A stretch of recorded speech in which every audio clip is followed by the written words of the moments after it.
में आपका हार्दिक स्वागत है। आज हम लोग देखेंगे प्रश्नावली 3.3 के पहले प्रश्न का 5वां प्रश्न। इसको प्रतिस्थापन की विधि से सोल्व करना है।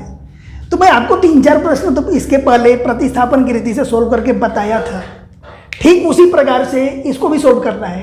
इसमें अंतर क्या है कि ये करड़ी में दिया हुआ है और आप लोग जानते हो कि करड़ी के नाम से बच्चों को जल्दी घबराहट होने लगती है। तो देखिए यहाँ पर क्या होगा, हम इसके पहले वाले सवालों को कैसे सोल्व करते थे कि इन दोनों में से जो आसान समीकरण हो पहले उसको हल करते थे। करड़ी में देखो दोस्तों, यहाँ करड़ी में 2 है, करड़ी में 3 है, करड़ी में 3 है, करड़ी में 8 है, लगभग एक जैसे ही है। तो आपको जो अच्छा लगे उसको पहले चूज कर लो, इसमें कोई समस्या नहीं होगी। तो हम ऐसा लिख दे रहे हैं कि समीकरण 1 से पहले समीकरण 1 को सोल्व कर रहे हैं। तो समीकरण 1 में क्या दिया गया है, हम सबसे पहले क्या करेंगे, समीकरण 1 को ले लेंगे। समीकरण 1 क्या दिया गया है कि करड़ी में 2x प्लस करड़ी में 3y बराबर 0। एक समीकरण जब हम ले लिए तो इसमें क्या करते थे, या तो x को या y को अलग करते थे। तो यहाँ हम चलिए x को अलग करते हैं, y को बराबर के उस साइड लेके चलते हैं। यहाँ पर करड़ी में 3y प्लस है, बराबर के उधर जाएगा तो माइनस हो जाएगा। तो ये हो जाएगा √2x इक्वल टू 0 और ये माइनस हो जाएगा √3y। अब देखिए क्या हो जाएगा, करड़ी में 2x बराबर 0 में से माइनस करेंगे तो उतना ही रह जाएगा, सिर्फ निशान माइनस का रहेगा। तो यहाँ पर हो जाएगा माइनस √3 और y। ये करड़ी 2 का इधर गुणा है, इधर आएगा तो क्या हो जाएगा भाग।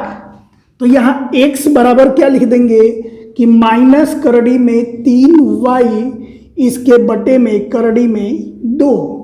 x अकेले हो गया बिल्कुल। जब x अकेले हो जाए तो उसको हम लोग क्या करते थे, समीकरण 3 मान लेते थे।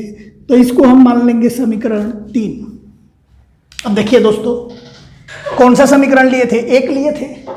कौन सा समीकरण बच गया, समीकरण 2 बच गया। अब समीकरण 2 में सोल्व करना पड़ेगा अपने को। तो लिखेंगे कि समीकरण 2 में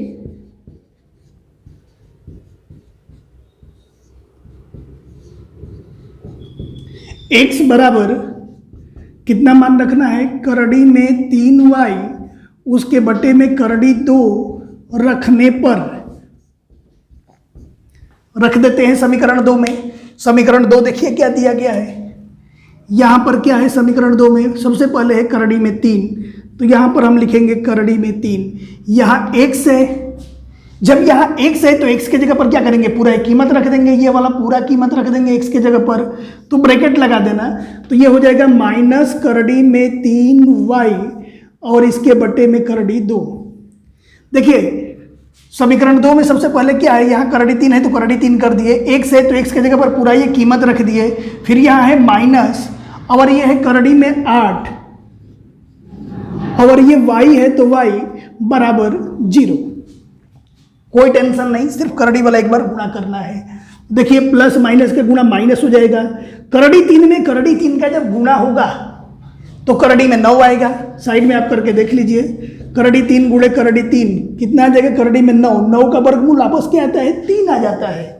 तो देखिए गुणा नहीं करने का, जब कोई भी संख्या करड़ी में 2 बार आवे तो उसको बाहर निकाल के एक बार लिख देने का, डायरेक्ट गुणा हो गया। कोई भी करड़ी में बराबर संख्या अगर 2 बार आती है तो करड़ी से बाहर निकाल के एक बार लिख देना, उसको अपने वर्गमूल आ जाता है। तो करड़ी में 3 और करड़ी में 3, ये क्या हो जाएगा 3। यहाँ पर y इसके बटे में करड़ी में 2, यहाँ पर क्या है माइनस करड़ी में 8 y बराबर 0। y यहाँ भी है, y यहाँ भी है, दोनों जगह जब y है तो हम y को कॉमन कर लेते हैं। जब y को कॉमन कर लेंगे तो क्या बचेगा, यहाँ पर बचेगा -3 और बटे में करड़ी 2, -3 उसके बटे में करड़ी 2 माइनस, यहाँ से जब y कॉमन में चला जाएगा तो बचेगा सिर्फ करड़ी में 8। तो यहाँ लिख देंगे करड़ी में 8 बराबर 0। देखो दोस्तों, इतनी बड़ी बड़ी संख्या है, कोई टेंशन लेने वाली बात नहीं है। ये पूरा ब्रैकेट y के साथ क्या है, गुणा है। अब ये पूरा ब्रैकेट इधर जाएगा तो भाग लगेगा। तो यहां पर अब ये हो जाएगा y बराबर, पूरा ब्रैकेट को इधर ले लो, और इधर गुणा इधर आएगा, भाग लगेगा मतलब बटे में आएगा। जब ये बटे में आएगा तो बटे में लिख दो, यहाँ पर क्या हो जाएगा -3 बटे में करड़ी 2 माइनस करड़ी में 8। अब देखिए y बराबर हम लोग जानते हैं कि 0 के बटे 5 हो इसका मान कितना आता है 0, 0 के बटे में 3 हो इसका मान कितना आता है 0। तो यहाँ 0 में इतना से भाग दिया गया, जब 0 में इतना से भाग दिया गया तो इसका आंसर कितना हो जाएगा 0, y का मान आ गया। अब y की कीमत को हम लोग क्या करेंगे, समीकरण 3 में रख देंगे, क्योंकि एक बार समीकरण 1 को हल किए, एक बार समीकरण 2 को हल किए, अब एक बार समीकरण 3 में रखेंगे तो x का मान तुरंत आ जाएगा। तो लिखेंगे कि y बराबर 0 समीकरण 3 में रखने पर